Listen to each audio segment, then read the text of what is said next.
आज के इस वीडियो में आपको हम बताने वाले हैं बिहार बोर्ड कक्षा 1 प्रश्नावली 11.1 के क्वेश्चन नंबर 1 से। ठीक है, यहाँ पे दिया गया है कि निम्नलिखित तालिका में x तथा y समानुपाती या अनुक्रमानुपाती, यानी कि समानुपाती का मतलब ही होता है अनुक्रमानुपाती है या नहीं ज्ञात करना है। जो आपको यहाँ पे समीकरण दिया गया है, तालिका जो दिया गया है, ये समानुपाती है या नहीं वो आपको ज्ञात करना है। तो चलिए इसको कॉपी पे सॉल्व करते हैं। ठीक है, आप लोग बने रहिए।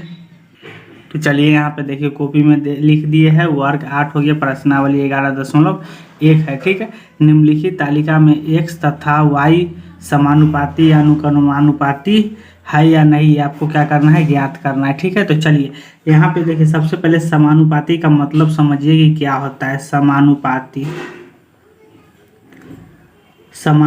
का मतलब होता है यहाँ पे x और y के तो मान दिया गया है, यहाँ पे x1 और y1 के मान दिया गया। यहाँ पे एक क्वेश्चन में जो है x1 y1 x2 y2 नहीं लिखा गया, सिर्फ 3 और 12 6 और 24 ऐसे लिखा गया। लेकिन हम इसको क्या किए हैं, नामाकरण कर दिए है x1 y1 x2 y2 x3 y3 x5 x4 y5 y4 x5 और y5 कर दिया। ठीक है, तो नामाकरण इसको कर दिया है, तो आप लोग इससे कंफ्यूज नहीं होइएगा। ठीक है, तो यहाँ पे समानुपाती का मतलब होता है कि x1 बटा y1 और बराबर होना चाहिए x2 और y2 के। ठीक है, अगर ये जो बराबर हो गया तो समझिए कि समानुपाती है, अगर बराबर नहीं हुआ तो समझिए कि समानुपाती नहीं है। तो देखिए यहाँ पे जो है सबसे पहले हम x1 और y1 को लेते हैं। तो यहाँ पे देखिए x1 बटा y1। ठीक है, तो x1 के वैल्यू कितना है, तो यहाँ पे 3 है, तो यहाँ पे लिखेंगे 3 और बटा में कितना है y1 के, तो 12।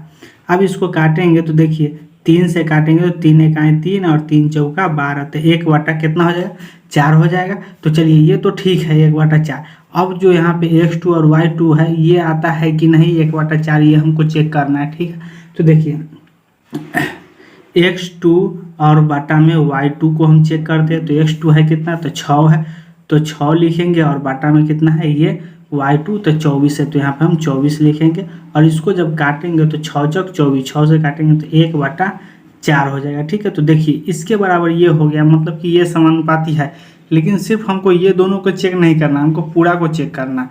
तो देखिए अब x2 हो गया, अब देखिए x3 करेंगे तो x3 बटा y3। ठीक है, x3 बटा y3, तो x3 है कितना, तो 15 है, तो 15 और y3 कितना है, तो 45। अब देखिए इसको काटेंगे तो कटेगा 15 या 45, यानी कि इसको जब काटेंगे तो 1 बटा 3 आ गया, यानी कि ये जो है बराबर नहीं हुई, क्या हो गया, समानुपाती नहीं है। उसी प्रकार से देखिए नेक्स्ट क्वेश्चन को देखेंगे। नेक्स्ट क्वेश्चन जो है y4 है। ठीक है, तो यहाँ पे y4 को हम चेक करेंगे तो x4 और बाटा में y4 लिखेंगे। और देखिए x4 कितना है, तो 20 है, तो 20 बटा में y4 कितना है, तो y4 है 60। इसको जब काटेंगे तो 20 तिहाई 60, यानी कि 1 बटा 3 आ गया। ये भी क्या हुआ, बराबर नहीं आया, इसके बराबर नहीं आया। उसके बाद नेक्स्ट है यहाँ पे x5 और बटा में y5। ठीक है, कितना है, तो 30 बटा में 120 है, तो इसको काटेंगे तो 30 चौका 112, 30 चौका 112 हो जाएगा, तो 1 बटा कितना हो जाएगा, 4। ठीक है, तो देखिए ये 1 2 और 3 को क्या हुआ कि 1 बटा 4 आया, लेकिन 2 नहीं आया। इसीलिए हम इसको क्या करेंगे, लिख सकते हैं कि अतः x तथा y समानुपाती या इसको अनुक्रमानुपाती लिख सकते हैं। अनुक्रमानुपाती, ठीक है, अनुक्रमानुपाती क्या है, नहीं है। क्यों नहीं है आपको अभी हम तुरंत बता दें, क्योंकि सभी में बराबर नहीं आया। तो 1 का ये आपका आंसर हो गया। ठीक है, चलिए 2 नंबर के देखिए यहाँ पे उसी प्रकार से दिया गया है, यहाँ पे x और y के वैल्यू दिया गया है, तो उसी प्रकार से इसको समानुपाती का मतलब अभी हम तुरंत बताएं कि समानुपाती जो होता है ये x1 बटा y1 और बराबर जो होना चाहिए x2 और y2 के। ठीक है, तो देखिए बराबर है कि नहीं इसको आप चेक कर लीजिए।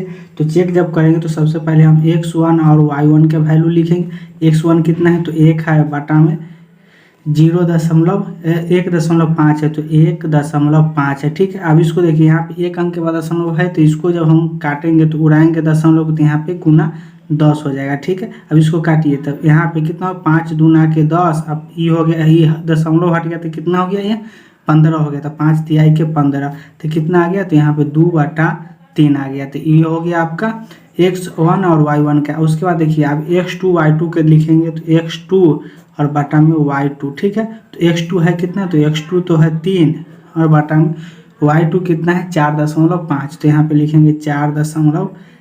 अब देखिए यहाँ पे एक अंक के बाद दशमलव है तो इसको उड़ाएंगे तो एक अंक के बाद यहाँ पे 0 बैठेगा, यानी कि 10 बैठेगा। ठीक है, इसको जब काटेंगे तो ये हट गया, तो ये तो 45 हो गया।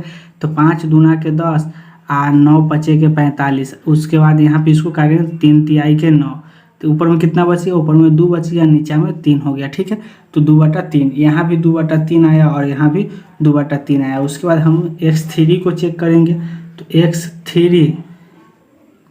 x3 और बटा में y3 हो जाएगा। ठीक है, तो देखिए x3 है कितना, तो x3 तो 9 है, बटा में y3 13.5 है। ठीक है, तो इसको उड़ाएंगे तो यहाँ पे गुना 10 हो जाएगा। ठीक है, उसके बाद आप इसको काटिए, तो इसको जब काटेंगे तो देखिए 5 से काटेंगे, 5 दूना के 10, इसको 5 से काटेंगे ये तो 135 हो गया। तो 5 दूना के 10, तो 3 आगे जाएगा इसमें, तो 5 सत्ते के 35। ठीक है, ये कट जाएगा 27 मरते में। अब इसको काटेंगे तो 9 तिया के 27, यानी कि 2/3। देखिए यहाँ भी 2/3 आ रहा है। ठीक है, 2/3 यहाँ भी आ गया। अब देखिए x4 और y4 को हम चेक करेंगे, तो देखिए x4 और बटा में y4 हो जाएगा। ठीक है, तो x4 है कितना, तो 20 है, और y4 कितना है, तो 30 है। इसको जब काटेंगे तो देखिए 0 से 0 तक कट जाएगा ऐसे ही, तो कितना बच गया, 2/3। ठीक है, तो 2/3, देखिए ये सभी में क्या आ गया, 2/3 आया। तो इसका मतलब क्या है कि ये जो है समानुक्रमानुपाती है। तो इसको हम लिख देंगे यहाँ पे, अतः x तथा y समानुपाती, x तथा y क्या है, समानुपाती या अनुक्रमानुपाती है। ठीक है, यहाँ पे है तो इसको लिख देंगे है, बराबर आगे वो जो है समानुक्रमानुपाती है और जो बराबर नहीं है वो नहीं है। चलिए नेक्स्ट क्वेश्चन को देख लेते हैं। यहाँ पे दूसरा क्वेश्चन जो दिया गया है कि टाइपिंग की परीक्षा पास करने के लिए कम से कम 30 शब्द प्रति मिनट टाइप करने होते हैं। यानी कि टाइपिंग के जो परीक्षा होता है जिसमें 1 मिनट में, यहाँ पे क्या लिखा है, प्रति मिनट का मतलब 1 मिनट में 30 शब्द कम से कम टाइप करने होते हैं। एक परीक्षार्थी के पास होने के लिए आधे घंटे में कम से कम कितने शब्द टाइप करने होंगे। यानी कि 1 मिनट में जो है 30 शब्द टाइप करना होता है, लेकिन एक विद्यार्थी को जो है पास करने के लिए कम से कम कितने शब्द टाइप करने होंगे, कितने समय में, आधे घंटे में कितना टाइप करना होगा वो आपको लिखना है। ठीक है, तो देखिए सबसे पहले हम यहाँ पे एक समीकरण तालिका बना देते हैं। तो जैसे कि हम देखिए यहाँ पे हम लिखते हैं,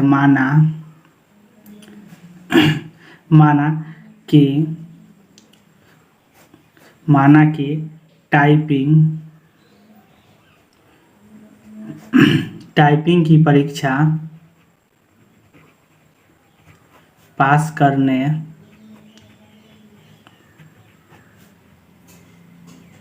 के लिए शब्द, टाइपिंग की परीक्षा पास करने के लिए शब्द क्या चाहिए, x। यहाँ पे हमको मालूम नहीं है क्या शब्द चाहिए, हालांकि यहाँ पे 30 दिया है, लेकिन हम x मान लिए इसको। ठीक है, और टाइपिंग की परीक्षा पास करने के लिए जो है समय को हम क्या मान लिए, y मान लेते हैं। तब यहाँ पे x y से तालिका बना देते हैं। तो देखिए यहाँ पे हम शब्द को क्या माने, तो शब्द को x माने हैं, तो यहाँ पे हम लिखेंगे शब्द x और समय जो है समय को y मानेंगे। ठीक है, अब देखिए यहाँ पे इस तालिका में हम यहाँ पे लिखेंगे, देखिए क्या कह रहा है कि टाइपिंग की परीक्षा पास करने के लिए कम से कम 30 शब्द प्रति मिनट, यानी कि शब्द में 30 शब्द प्रति मिनट, यानी कि 1 मिनट में 30 शब्द टाइप करने होते हैं। एक परीक्षार्थी को पास होने के लिए आधे घंटे का समय, आधा घंटा के समय मतलब ये तो हो गया y1 और ये हो गया x1। ठीक है, अब x2 और y2, तो परीक्षार्थी को पास होने के लिए आधे घंटे में, तो आधा घंटा यानी कि 30 मिनट में कम से कम कितने शब्द जो है टाइप करना होगा, यानी कि y2 का वैल्यू निकालना है। कम से कम कितने शब्द टाइप करने होंगे y2 के, यहाँ पे जो है वैल्यू निकालना है। तो चलिए इसको सॉल्व करते हैं। अब मेथड क्या लगाना होगा इसमें, तो मेथड तो वही लगाना होगा जो समानुपाती वाला है, समानुपाती। तो यहाँ पे क्या होता है कि x1 बटा y1 बराबर जो है x2 बटा y2 कर देना होता है, ठीक है। तो देखिए यहाँ पे हम x1 कितना है, तो x1 तो 30 है, तो यहाँ पे हम लिखेंगे 30 और बटा में कितना मिनट समय y1 कितना है, तो 1, तो 1 बराबर, अब देखिए x2 क्या है, x2 हमको ज्ञात करना है, तो यहाँ पे हम लिखेंगे x2 बटा में y2 कितना है, तो y2 है यहाँ पे 30, तो यहाँ पे लिखेंगे 30। अब देखिए यहाँ पे इसको हम गुना करेंगे क्रॉस मल्टीप्लाई, ठीक है। तो यहाँ पे 1 को x2 से गुना करेंगे तो कितना हो जाएगा, तो x2 हो जाएगा। तो x2 बराबर, यहाँ पे इसको हम इस साइड लाएंगे तो इसको गुना करेंगे 30 में 30 से, तो यहाँ पे देखिए 30 गुना 30, तो क्या हो जाएगा x2 बराबर, तो x2 बराबर जो हो जाएगा 3 तिहाई 9, 1 0 और 1 0, 2 0, तो 2 0 यहाँ पे, यानी कि x2 यानी कि 30 मिनट में कितना शब्द टाइप कर सकता है, तो 900 शब्द जो है टाइप कर सकता है। तो यहाँ पे करेक्ट आंसर क्या हो जाएगा, 900। चलिए अब नेक्स्ट क्वेश्चन देख लेते हैं। 3 नंबर देखिए, 3 नंबर में दिया गया है मुकुंद के पास एक सड़क का मानचित्र है। मुकुंद के पास क्या है, एक सड़क का मानचित्र है जिसके पैमाने में 1 सेमी की दूरी 15 किलोमीटर निरूपित करती है। 1 सेमी जो है वो 15 किलोमीटर को निरूपित करता है। तो गांधीनगर से जाकिर हुसैन सर्कल तक जाने वाली सड़क यदि 75 किलोमीटर है तो मानचित्र में उसे कितने सेमी में निरूपित करेगा, वो जो आपको है निकालना है, कितने सेमी निरूपित करेगा। तो देखिए यहाँ पे सबसे पहले एक तालिका हम बना देते हैं, तालिका के अनुसार ही इसको सॉल्व करना है सभी क्वेश्चन को।